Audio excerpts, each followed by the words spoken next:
अस्सलाम वालेकुम, मैं हूं आसिफ इकबाल और आप देख रहे हैं सीकिंग पीस ह्यूमन इनोवेशन। मेरे साथ हैं professor doctor Shoaib Shahid from USA, psychologist, psychotherapist. अस्सलाम वालेकुम सर। वालेकुम सर, अस्सलाम।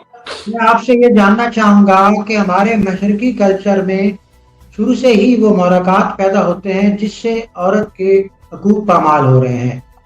सर, आप हमें ये बताइएगा कि वो मुलाकात है कैसे जिससे ये सारे हालात पैदा होते देखिए मेरे दोस्त, हम वालेकुम सलाम। हम ये काफ़ी किसी दो प्रोग्राम में बताया है कि ये जेंडर में जो डिफरेंसेस हैं हमारे कल्चर के अंदर, उसका क्या इफेक्ट होता है और औरत की दरअसल साइकोलॉजी क्या है। पिछले प्रोग्राम में मैंने ये बताया था और साथ ही मैं आपको ये बता रहा था कि वो कौन से मुहर्रकात हैं जिसकी वजह से शुरू ही से औरत को नंबर 2 समझा जाता है। पहली बात तो ये है कि जब बच्चा पैदा होता है तो वो कहते हैं कि जी ओहो लड़का पैदा हुआ कि लड़की पैदा हुई, यानी कि स्टार्ट ये है कि अगर लड़का पैदा हुआ है तो सुभान अल्लाह, क्या लड़की है तो जरा डाउन होता है मूड से।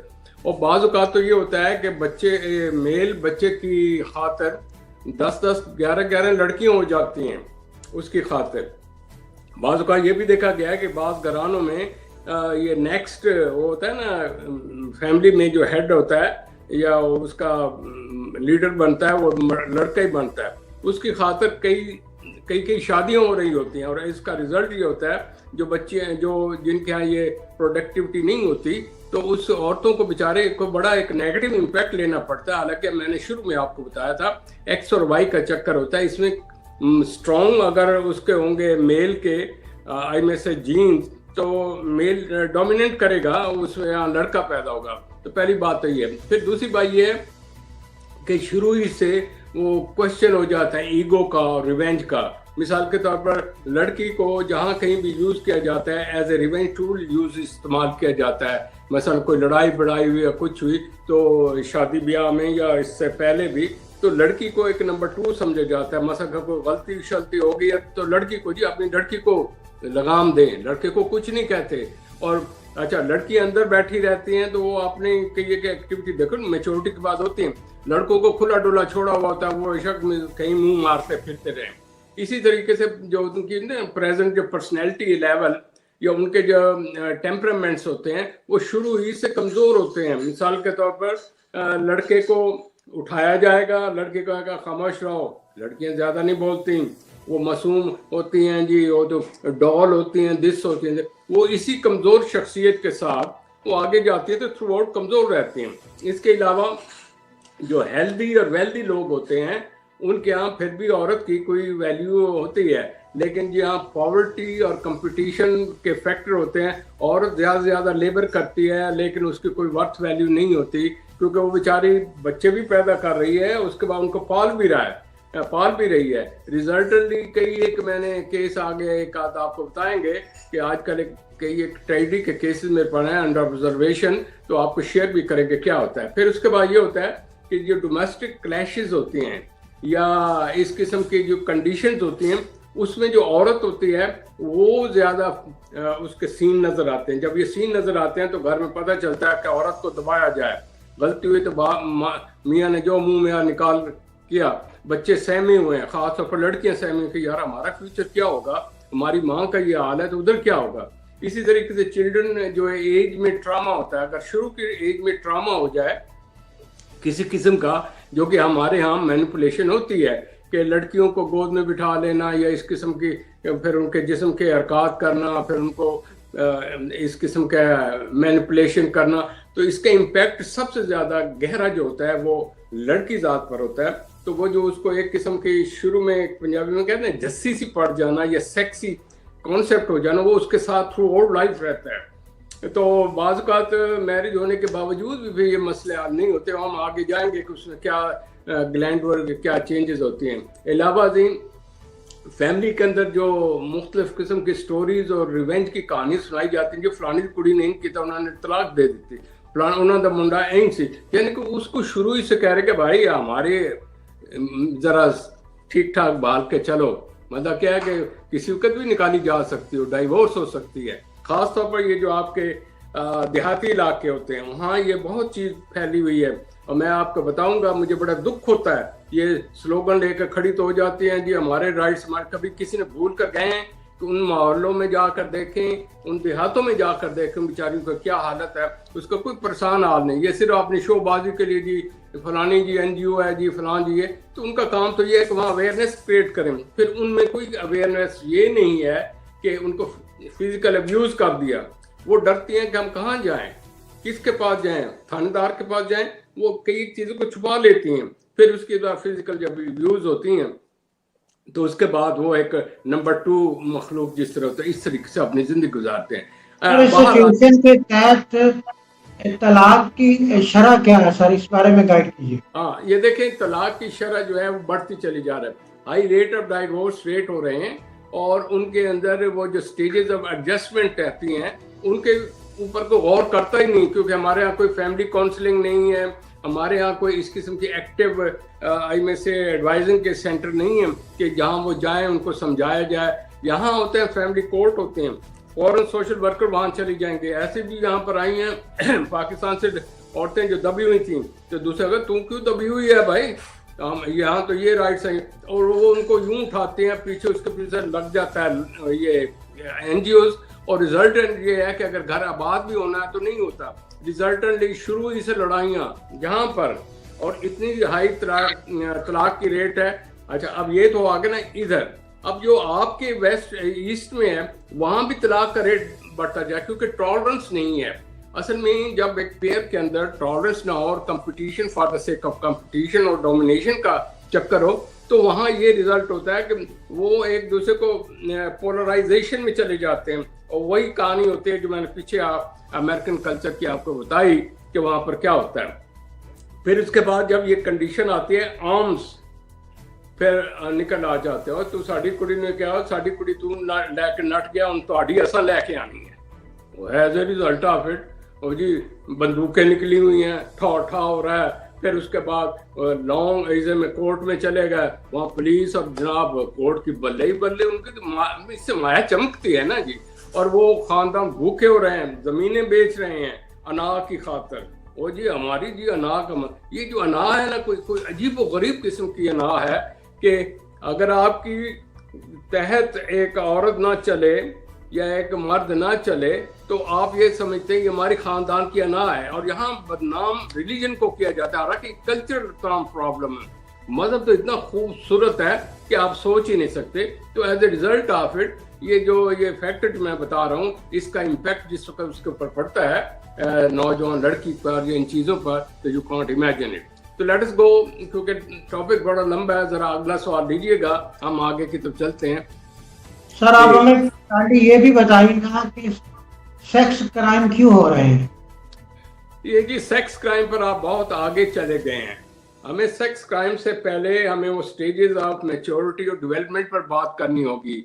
प्री मैरिटल जो एक्सपोजर एक लड़की को हो रहा है या लड़के को हो रहा है, उसका इम्पैक्ट क्या होता है और उससे नेगेटिव कॉन्सिक्वेंसेस क्या होते हैं, समझ आई ना जी।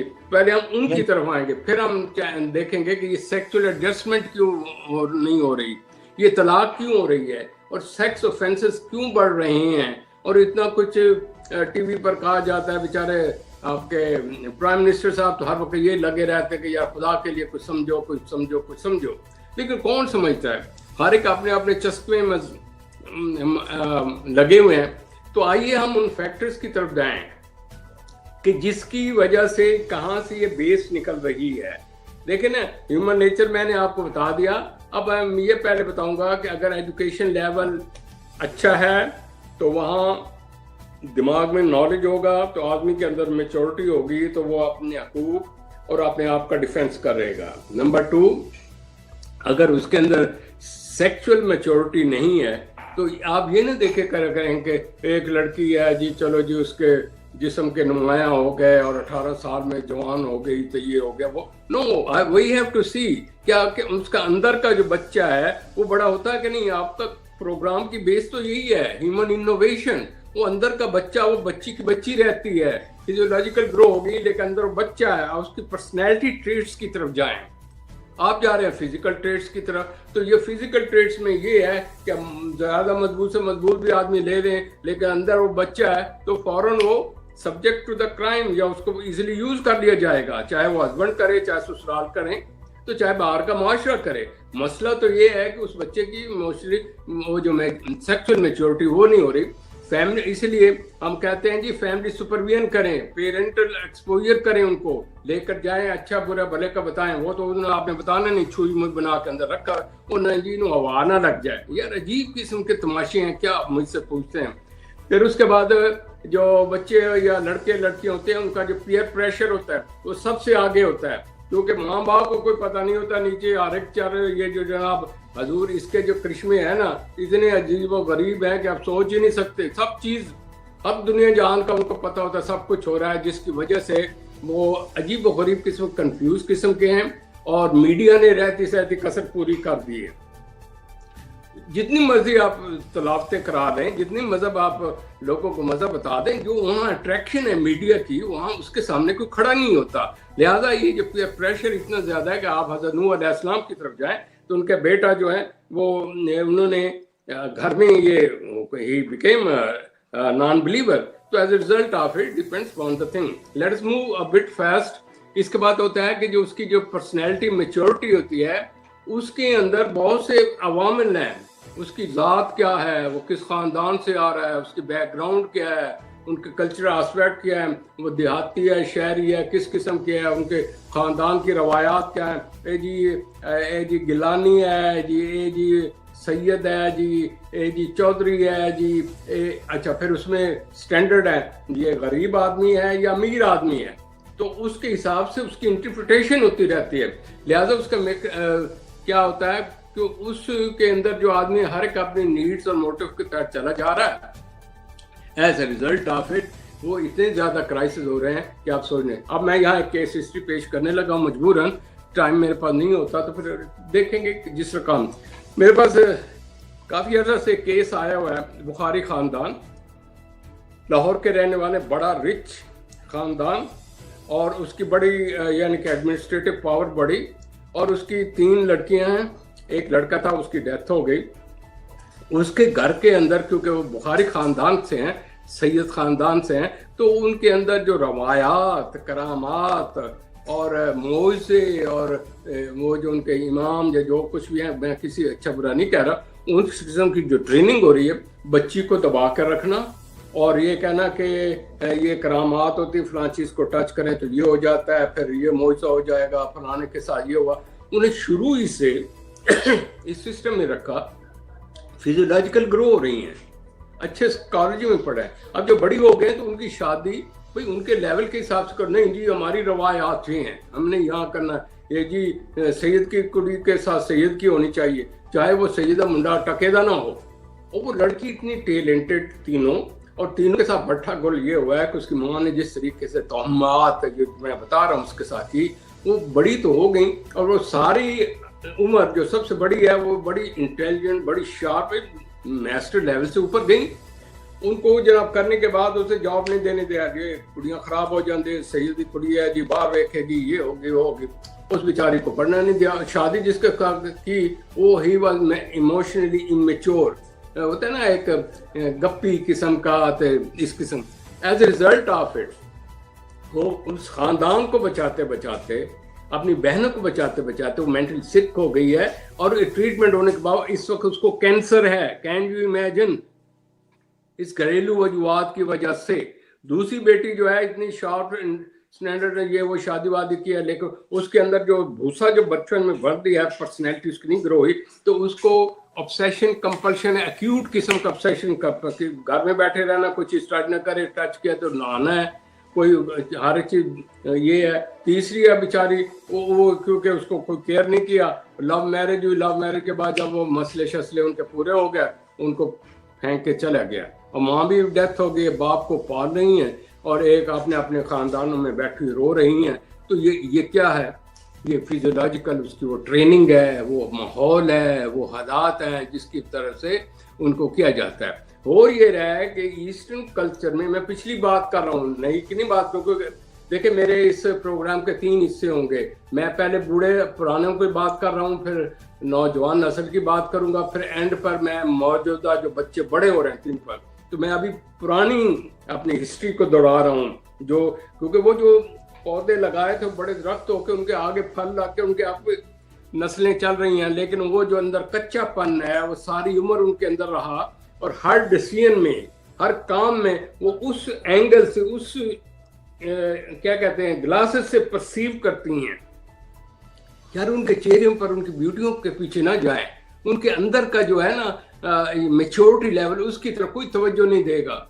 आप उसको आप चीज़ें देंगे जो बड़े लाडों में रखी, भाई उसको प्रिपेयर करें फॉर प्रैक्टिकल लाइफ, नॉलेज दें उसको, बुरे वक्त के लिए ट्रेन करें, ताकि वो चीज़ों को एक्सपोजर नहीं करेंगे तो they will be subject to जराइम हो जाएंगे। ये छोटे छोटे बच्चे जो आप क्राइम हो जाते हैं, उनको रेप कर देते हैं, या ये सब कुछ हो रहा है, तो कोई मैं वो बताऊंगा बाद में कि असल में साइकोलॉजी क्या है। लेकिन जिसको साइकोलॉजी का जुनून होता है ना, वो एक अंधा हो जाता आदमी।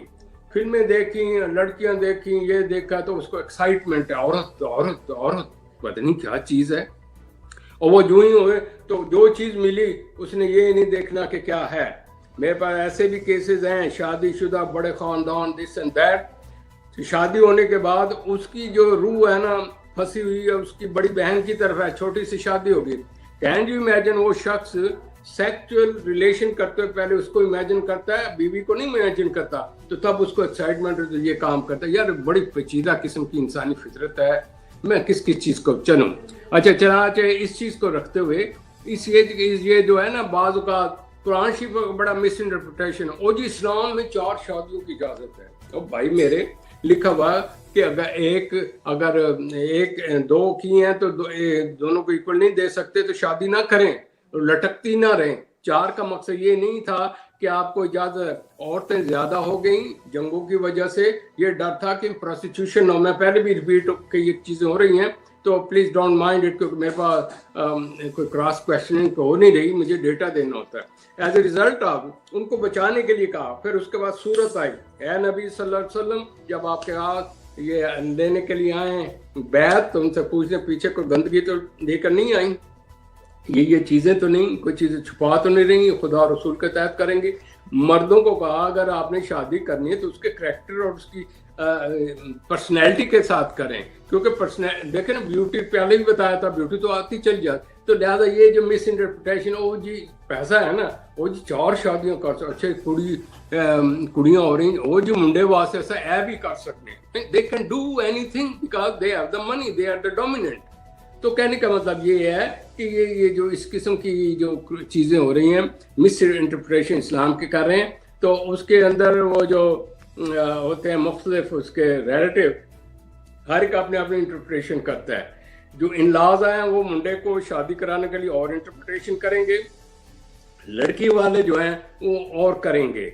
और यहाँ ये भी है कि मैरिजेस हो जाती हैं, उनका कोई मेडिकल पहले नहीं होता है, as a result of it वो प्री मेच्योर इजैकुलेशन, या ये जो वीडियो देखकर बच्चे बैठ के मास्टरबेशन करते हैं, ये खुली डुली बात कर रहा हूँ कि इसमें तो हर एक चीज़ आप वीडियो पर देखें और हर एक देख रहा है और सबको पता है। मैं कहूँ को जो चीज़ इन्होंने इस्लाम से बाहर कर, इस्लाम से बाहर कोई चीज़ नहीं है। यहाँ तक मेंसेस के मतलब भी बताया गया है। यार अपने ही कुछ आपने मजहब बनाया। तो मेरे अर्ज करने का मतलब ये है, जो मैं आपको बता रहा हूँ, उसका रिजल्ट ये होता है कि ये जो बच्चे इस किस्म के होते हैं और इन लॉज उसको उस तरह इंटरप्रिटेशन कर देते हैं जिस तरह वो चाहें। फिर उसके बाद कुलीग आ जाते हैं, कुलीग होते हैं फ्रेंड, और जी मैं अपनी बीवी ने इन किया, तेरी नहीं सीधी होंगी, तू ही ऐ कर। मैं कहते देर वोंट भी, उसको रिजोल्यूशन के लिए कुछ स्टेजेस होने चाहिए, यानी कि स्कूलों में पढ़ाया जाए, उनको ट्रेनिंग दी जाए जुडो कराटो की, how to face the thing, और उसको प्रैक्टिकली ये प्रिपेयर किया जाए कि अगर आपके हालात इस किस्म के हैं तो वहाँ जाकर घर में आप डोमेस्टिक किस्म की जॉब करें। ज़रूर नहीं है कि आप टिट फिट हो के तो वहाँ पर जाएं आई में से उसमें ऑफिस में, तो तब बात बनती। ये तमाम ढकोसले हैं, ये सब अपनी अपनी बातें हैं। ये आप उनको डोमेस्टिक ट्रेनिंग करें ताकि वो जब घर में आए तो हैंडीक्राफ्ट करें। गुर्बत गुर्बत क्या है यार, काम करना नहीं, गुर्बत। और जी ये भी गवर्नमेंट, और महंगाई है तो महंगाई का मुकाबला करने के लिए आप घर में इस किस्म की चीजें करें, बजाय गवर्नमेंट को जिंदाबाद मुर्दाबाद करने के। तो कहने का मतलब है सेल्फ करेक्शन। और जो औरत होती है बड़ी इंपॉर्टेंट होती है, क्यों? उसके अंदर बनाव श्रृंगार के अलावा चीज़ों को मेंटेन करना, घर को मेंटेन करना, बच्चों को डिसेंट बनाना, उनको एटिकेट्स बताना, ये अगर ना हो, हमारे पास टाइम ही नहीं है, हर एक अपने अपने धंधे में लगा हुआ है, और रहते सहते जो है मॉडल वो सामने टीवी लगा हुआ होगा उसके ऊपर होगा। तो इस चीज़ को मद्देनजर रखते हुए ये जो हमारे यहाँ ये जो मैरिटल इश्यूज हैं, उसमें सेल्फ प्रीऑक्युपेशन जो होता है ना जेंडर्स का मैरिटल अफेयर्स में, उसमें वोमन को ये समझा जाता है ये कमज़ोर है, इसको दबाया जा सकता है, इसको मिसयूज़ किया जा सकता है, और उसको अगर गरीब माँ बाप की तरफ से आए हैं तो उनको दबाया जा सकता है। बाज़ ऐसे भी यार केसेस आए हैं, मुझे कहते बड़ी पेन होगी, अगर टाइम है तो मैं तब दूसरा केस आपको बताऊं। मैं इसलिए 2 केसेस बता रहा हूं कि इसके अंदर से आप ये देख लेंगे कि हमारा कल्चर क्या है, कॉलेज क्या है, स्कूल क्या है, एजुकेशन क्या है, मोहल्ले क्या है, और शहर क्या है, और ये औरत कहाँ की पली हुई है, इसके माँ बाप थे कि नहीं थे, क्या ये बेवा की बच्ची तो नहीं है, क्या माँ बाप ने गुर्बत की वजह से एक अमीर आदमी को सौंप दी पढ़ी लिखी लड़की, क्या उसके अंदर सेंसेस हैं कि नहीं, कि सिर्फ पैसा ही पैसा उसके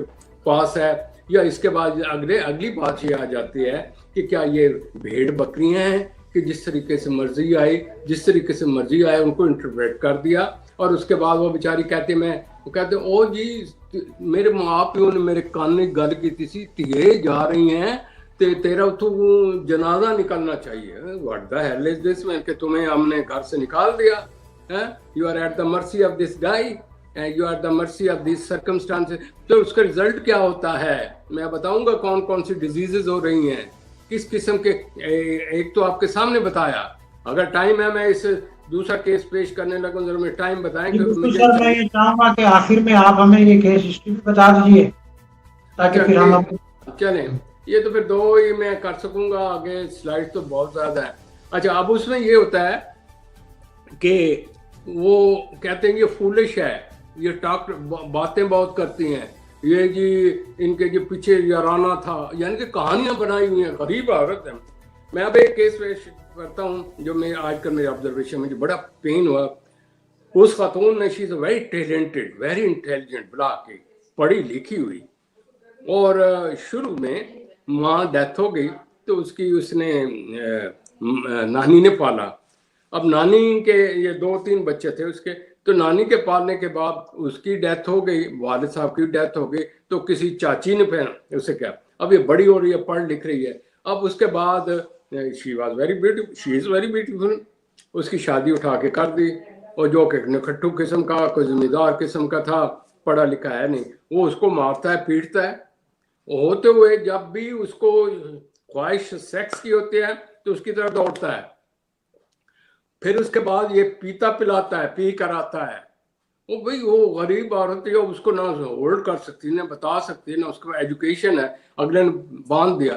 3 बच्चे हो गए, सबसे बड़ी जो है लड़की वो 13 साल की, दूसरे 2 छोटे हैं, और शी सो टैलेंटेड कि वो लोगों को गाइड करती है, जो इस किस्म की सताई हुई औरतें हैं। हुआ क्या कि अगले दिन उसको मारा, as a result of it उसको बड़ा शॉक लगा, बच्चों के सामने, नींद नहीं आती थी, उसने पिल्स ले ली, उसने पूरी की पूरी बोतल ली, सुसाइडल अटेम्प्ट, उठाकर लेकर गया, भाई आया, वॉश कराया, अजीब व गरीब किस्म के कैफियत, और उसकी मेमोरी पर इफेक्ट हो गया। अभी वो ठीक हुई नहीं थी, तो उसका एक ये होता है कोई ऑपरेशन होना था, वो उन्होंने कहा जी ये तो डेंजरस है, अगर ऑपरेशन नहीं करेंगे डेथ हो जाए, और उसके बाद पैसे नहीं, एज ए रिजल्ट अब इधर उधर पकड़ के उसने किया। अब रिजल्ट ये है कि वो बेचारी eight the mercy of this circumstances इधर उधर देख रही है, कोई मेरी हेल्प हो जाए, मैं किसी तरीके से चीज़ों को वर्कआउट कर लूँ। तो कहने का मतलब है वो एक बड़ी खूबसूरत सैयदजादी औरत है, और मर्द इस किस्म का है। अब वो बच्चा जो ये है ना, बच्ची वो रोती है, मामा हमारा क्या बनेगा, जो बेहोश होगी उसे ले गए उधर, बच्ची बड़ी सियानी है, मामा हमारा क्या बनेगा, फलानी चीज क्या होगा, बच्चे बिलक रहे हैं, कोई बेयार मददगार है। तो इस किस्म के लाखों केसेस आपके इर्द गिर्द हैं। ये इसी मुआशरे की औरतें हैं, और वो क्या, अगर उसको she can have a second marriage, कहती नहीं मैं मरूंगी भी इसी के दर पर और उठाई भी यहीं से जाऊंगी, क्योंकि मेरे माँ बाप ने ये कहा था। ओ भाई तुम यंग हो, इंटेलिजेंट हो, ये नहीं जी मैं तो सोच ही नहीं सकती। और कहाँ आइडियल लोग उसके पीछे फिर रहे हैं अब भी, और कहाँ उसका किरदार देख उसका। तो जब भी उसको जरा जोश पड़ता है सेक्स का तो उधर आ जाते हैं, वरना वो क्या होता है ना, उनको खर्चा देना। इस किस्म की 8,000 लोग आपके गिरद हैं। इनका जो आफ्टर शॉक्स होता है ना वोमन का, जो इस किस्म की कैफियत से दो चार होती हैं, ये म्यूचुअल अंडरस्टैंडिंग की वजह से बाज़ का सेक्सुअल सेपरेशन तो हो जाती है। डाइवोर्स बाज़ का ये होता है कि जब आपके अंदर नफरत हो तो मर्द अगर आए भी तो उसके ग्लैंड जो होते हैं ब्लॉक हो जाते हैं, सेक्स के लिए ख्वाहिश ही नहीं होती, बल्कि डिप्रेशन पैदा हो जाता है। तो वो जोश होता है टर्न इनटू एग्रेशन और डिप्रेशन, वो फिर मारता है। ओ भाई अल्लाह के बंदे, you should come to the mental level that person, उसके अंदर अंडरस्टैंडिंग पैदा करो और उसको देखो ये भी इंसान है और फिर उसकी भी नीड्स हैं। ये तो नहीं वेल्थ की वजह से आप हर एक चीज ही आपको जायज है। फिर वो मैरिज के अंदर क्या होता है कि स्पाउस जो है या चिल्ड्रन जो होते हैं उनके अंदर जो कम्युनिकेशन का जो गैप होता है, तो उसके रिजल्टेंटली आने वाली नस्ल इस तरीके से डैमेज होकर आगे की तरफ चलती है कि यार औरत ये है, मर्द ये है, हम बेचारे ये हैं। तो इसमें बाज़ का ये होता है जहाँ ये एक्सीडेंटल मैरिज हो जाती है, लव मैरिज हो गई, दिस हो गया, दैट हो गया, उसमें भी ये होता है कुछ दिन जब चस्का रहा, ठीक हुआ, मोहब्बतें रही, जो ही मोहब्बत के बाद सेक्स सेटिस्फैक्शन हो गई, वो एक गैर उसमें कीड़े निकालने शुरू कर दे, तुम ये तुम ये तुम वो। तो कहने का मतलब ये है कि ये तमाम फैक्टर हमारे कल्चर के अंदर आ रहे हैं। हाई डाइवोर्सेस इसलिए हो रहे हैं कि वो जो है दूसरा मीडिया ने उसको एक्सप्लॉइट कर दिया है, वेस्ट वाले की, जिसका मैंने पीछे किया, मैं आगे भी एक दफा जिक्र करूंगा।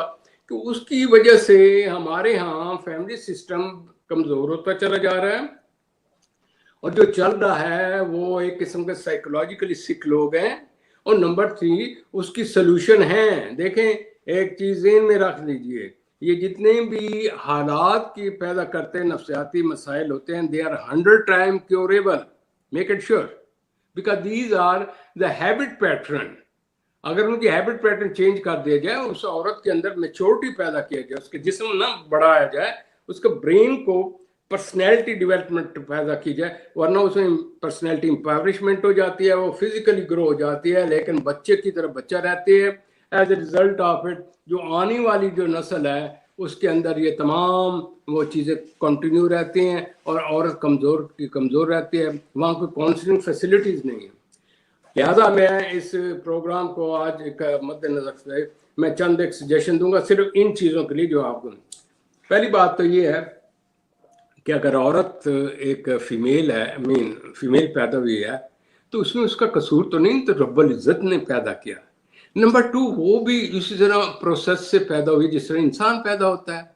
नंबर 3 ये है कि अगर उसके एक ऑर्गन की डिफरेंस है तो इसका मतलब ये तो नहीं कि जेन नंबर 2 है जो उसके जिस्म, ठीक है जिस्म जरा कमजोर होता है, मर्द जरा डोमिनेंट होता है, लेकिन उसके अंदर वही पोटेंशियल है जो अल्लाह ताला ने इतने इतने बड़ी scholar, doctor, engineer, this that बन जाती है, आर्मी में जा रही हैं। लेकिन सवाल ये है कि इनके लिए वो जो वक्त है जहां पर के इनकी ग्रूमिंग होनी है वहां कोई तवज्जो नहीं देता। बाद में कॉलेज में भेज दिया, कॉलेज भी रूटीन है, तो पर्सनैलिटी में चेंज है, फिर उनको गिरदो का पता नहीं होता, वो जाती है, इग्नोरेंट होते हैं, दे आर सब्जेक्ट ये जराइम का हो जाती है। फिर तीसरी चीज ये होती है उन्हें आगे एक जिम्मेवारी लेनी है as a female is more important responsibility in the male, क्योंकि उसने अगली जनरेशन को एक शक्ल देनी होती है। अगर माँ ही कमजोर होगी तो अगर आने वाली अच्छा फिर उसका रिजल्ट ये होता है जो कमजोर माएँ होते हैं उनको उसके बच्चे भी उसको पंजाबी कहते हैं चगलाना, मजाक उड़ा रहे, अम्मी तुम तो ये, अम्मी तुम तो ये, समझ आई ना जी। और अम्मी तुम्हें क्या पता, हमें ये पता। तो कहने बाप ने उनकी इज्जत नहीं की, वो कहते हैं नंबर 2 माल है, माँ को वही खिलाती पिलाती है और वही औलाद उसको छोटी उम्र में जलील करना शुरू कर देता है। कोई मकसद कोई मसला होता है, अम्मी को तो मैं निपट लूंगा ना, ये लड़के कह रहे हैं। Okay sir. तो इन चीजों को मद्देनजर रखते हुए प्लीज अपने बजाय उधर देखने के, वेस्ट को देखने के, अपने ईस्ट को देखें और ये देखें कि हमारी जो है ना नर्सरी कहाँ से आ रही है, घर का माहौल क्या है, उसको मॉडल क्या मिल रहे हैं। देखिए ये मॉडलिंग इफेक्ट होता है, पर्सनैलिटी जब बनती है ना, मॉडलिंग इफेक्ट, हैबिट पैटर्न, उसको जिम्मेवारी देकर उसको इज्जत दें, गिव हिम करेज देम। क्यों? अगले घर में जाए तो she should be like a queens की तरह जाए, ये नहीं कि जी हम आपके लिए खादमा भेज रहे हैं। वो भी कहने सोचा भाई तुम बुढ़े हो गए, कोई घर ले आओ ना, कोई बहुत शौक किस वास्ते, वो तुम्हारी कोई खिदमत करे। What a strange concept, the same sex, try to understand it. मैं इस पर खत्म कर रहा हूं कि औरत आपकी बेटी भी है, आपकी माँ भी है, आपकी बीवी का भी कॉन्सेप्ट इसमें है, आपकी भांजी, चची, ताई, नानी जो भी हैं, they are the most important pillars of a good family unit. तो फैमिली यूनिट को बिखरने की बजाय बैठ के बातचीत कर ली, जो अगर कोई झगड़ा हो गया, दरवाज़ा बंद किया, दोनों बात करें, किसी को पता ही ना चले, फिर जिम्मेवारी दें। ये और औरत भी उसको ट्रेन करें, खामंद आया तो उसकी नीड्स क्या हैं, आया तो थका हुआ उसे करनी, कहानी शुरू कर दें, खाना अच्छा दें। कहते हैं कि पुराने ज़माने में अच्छा पकाने वाली और अच्छा मोहब्बत करने वाली कामयाब तरीन बीवी होती है। अब मैं ये आपको बता दूं, ये एंड पर कर रहा हूँ, हमारे पास जो तलाक और जो इस किस्म केसेस आ रहे हैं उसमें ये आता है मैरिटल रिलेशनशिप में they are not compromising each other and they have no understanding. मर्द आता है जैसे ना अपना मज़ा पूरा किया तो फेंक दिया, क्या उसकी अंदर फीलिंग नहीं है, ये वो इंसान नहीं है। ट्राई टू अंडरस्टैंड कि ये साइको सेक्सुअल रिलेशनशिप में अंडरस्टैंडिंग क्या होते हैं, सिग्नल क्या होते हैं, एक दूसरे को अंडरस्टैंड कैसे किया जाता है। यानी कि वैसे तो जिस वक्त मोहब्बत होती है, आंखों ही आंखों में इशारा कर दिया, आंखों में ये हो गया, ये हो गया, वो हो गया, दिस हो गया, दैट हो गया, अंडरस्टैंड किया ना मेरी बात। तो एंड पर एक चीज, आखिरी बात,